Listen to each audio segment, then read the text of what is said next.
اللهم صل وسلم وبارك عليك يا حبيبي يا رسول الله. النهارده ان شاء الله هنعمل مع بعضينا حنة الاظافر. انا بحب اعملها جدا وبحس ان هي بتدي للضوافر شكل جميل جدا والايد شكل جميل. في ناس ما بتحبهاش، مفيش مشكله خالص، لكن لو انتي من الناس اللي بتحبيها تابعيني، شوفي الفيديو معايا للاخر، هتستفادي منه ان شاء الله. بس يا ريت ما تنسيش تحطي لي لايك لو عجبك الفيديو. طبعا في كذا طريقة ممكن نعمل بيها حنة الأظافر. أول حاجة معانا اللي هو الحجر اللي بنجيبه من عند العطار، اسمه الحجر الأسود أهو. بتجيبي كده مثلا، بتروحي للعطار وتقولوا له أنا عايزة الحجر الأسود بتاع الحنة. الكمية دي كده اللي هي في الكيس اللي انتوا شايفينها دي عاملة 3 جنيه. هوريكم برضو شكلها من جوه بيبقى عامل ازاي اهي. طبعا احنا مش بنستخدمها كده، احنا بنطحنها، يعني بندقها ونخليها ناعمه خالص زي الرمله كده عشان نقدر نستخدمها. ادي اول حاجه معانا اللي هو الحجر الاسود، نقدر نستخدمه.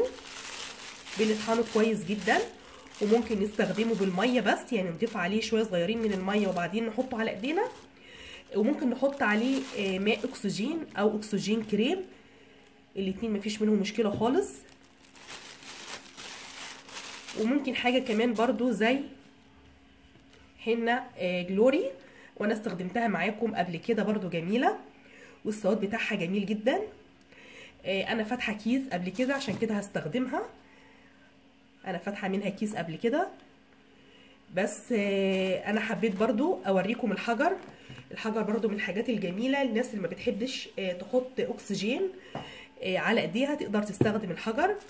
نطحنه كويس جدا ونخليه قلنا زي الرمل، وبعدين نحطه في اي طبق كده بلاستيك وشويه ميه، وبعدين نبتدي نحط فيه. طيب انا النهارده هعمل لكم باذن الله الحنه، وهنرسمها على ايدينا للناس المبتدئه اللي عمرها ما رسمت حنه قبل كده خالص.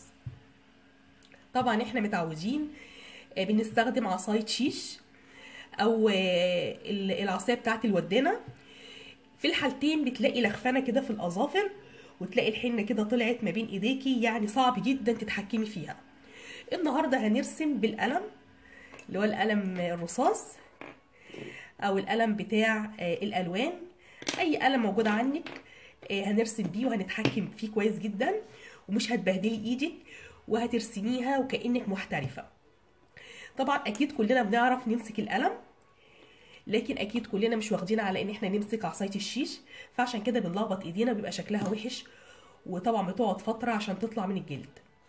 يلا بينا نشوف الطريقه ونشوف هنعمل ايه وهنظبطها ازاي مع بعضينا. بسم الله الرحمن الرحيم. احنا محتاجين معانا ايه؟ محتاجين معانا اكسجين كريم اهو. الازازه دي عامله 5 جنيه، ادي الشكل بتاعها اهو. الازازه دي عامله 5 جنيه. ومعانا كمان حنه جلوري اهي.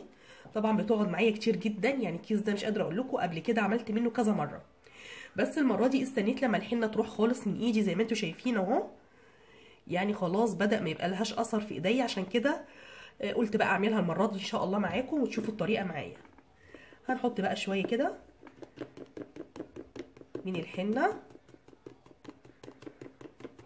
اهو، حلو معقولين كده على قد ايدي. وبرده ايه، هنفوض شويه رجلينا، وهنفتح بقى ازازه الاكسجين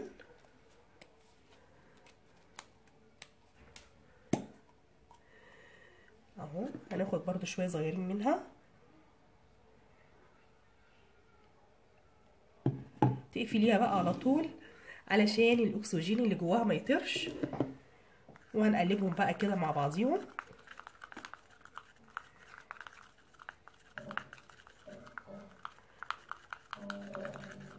اهو بالشكل ده كده. انا مش عايزاها خفيفه جدا ولا عايزاها متماسكه، انا عايزه السمك بتاعها يكون لين كده زي ما انتم شايفين اهو. شايفين اهي اهي تمام. اخر حاجه بقى هحطها زيت الزيتون، جميل جدا مع الحنه، وبيدي لمعه للضوافر جميله. يعني هنحط نقطه مش اكتر، مش كميه كبيره ولا حاجه. شايفين النقطه قد ايه؟ يعني حاجه كده ما تسكرش خالص.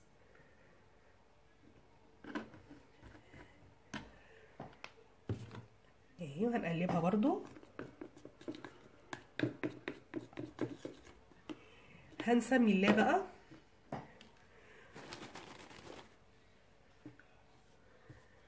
اهو، وهنبتدي. بسم الله الرحمن الرحيم. بصوا بقى السهوله بتاعتها. يعني ايه، فكره القلم مش هتخلي ايدك تكون بترتعش ولا حاجه وانتي بتعملي، لان اكيد كلنا واخدين على مسكه القلم، فمش هتبقى مشكله بالنسبه لنا ولا حاجه. اهو شايفين. انا كمان هعلمكم ايدي شويه عشان تبقى واضحه. اهو اهو. انا طبعا مش هعمل معاكم ايدي كلها علشان ما تزهقوش من الفيديو وتمل منه. انا بس هوريكم الطريقه وهكمل بعد كده مع نفسي. اهو، ما بهدلناش ايدينا ولا حاجه، سهل جدا تعمليها، وتكوني بقى باريه السن بتاعك عشان تتحكمي اكتر وانتي بتعملي. طبعا احسن من عصايه الشيش واحسن من الودانه. شايفين ما بهدلناش ايدينا ازاي؟ اهو. اعمل معاكم واحد كمان. طبعا احنا بنسيبها تقعد لمده ربع ساعه لحد ما الحنه تنشف خالص، وبعدين بقى هتغسليها بميه عاديه جدا، وهنمسحها بس مسحه بسيطه خالص بزيت الزيتون برضو. هنشوف مع بعضينا. اهو بصوا، انا قادره اتحكم كويس بالقلم. سهله وبسيطه جدا، ومبهدلناش ايدينا ولا بهدلنا الجلد بتاعنا. اهو اهو. هكمل بقى ايدي وهرجع لكم تاني. شايفين بقى؟ خلاص خلصت. فكره القلم جميله جدا. اهو ايدي ما اتبهدلتش ولا حاجه وشكلها جميل زي ما انتوا شايفين اهي.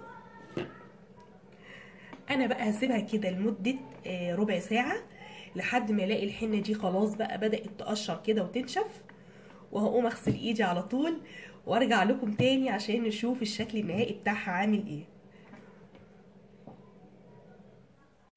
خلاص الحمد لله، انا غسلت ايدي زي ما انتوا شايفين.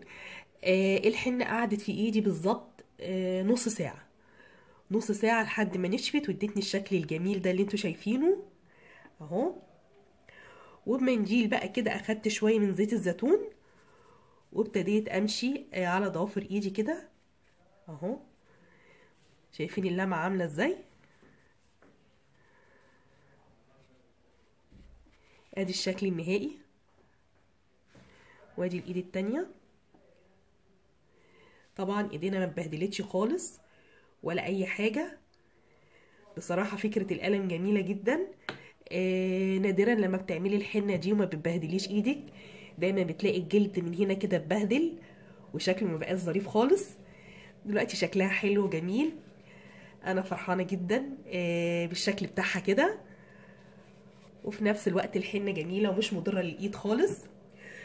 بصلي بيها كده عادي وجميله جدا وشكلها حلو، وانا فرحانه بيها جدا. دي كانت الوصفه بتاعتي النهارده، اتمنى تكون عجبتكم. وعايزه اقول الناس اللي دايما بتسالني على ماء الاكسجين، اي نوع ماء اكسجين استخدميه. يعني ما تتحكميش بماء اكسجين معينه. عندك النوع ده استخدميه مفيش مشكله خالص، اللي هو كريم اكسجين. عندك اللي هو الاكسجين 20، عندك الاكسجين 30. بس يا ريت تجيبي اي اكسجين يحتوي على نسبه كريم عشان ما تحسيش بحرقان في ضوافرك بعد ما تعمليه، او زي حكه كده بسيطه تضايقك. فهاتي اي نوع اكسجين يكون فيه نسبه كريم.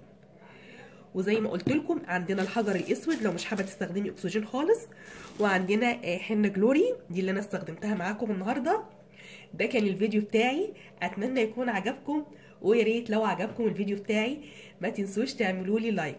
شكرا ليكم ولمتابعتكم، والسلام عليكم ورحمه الله وبركاته. بحبكم في الله.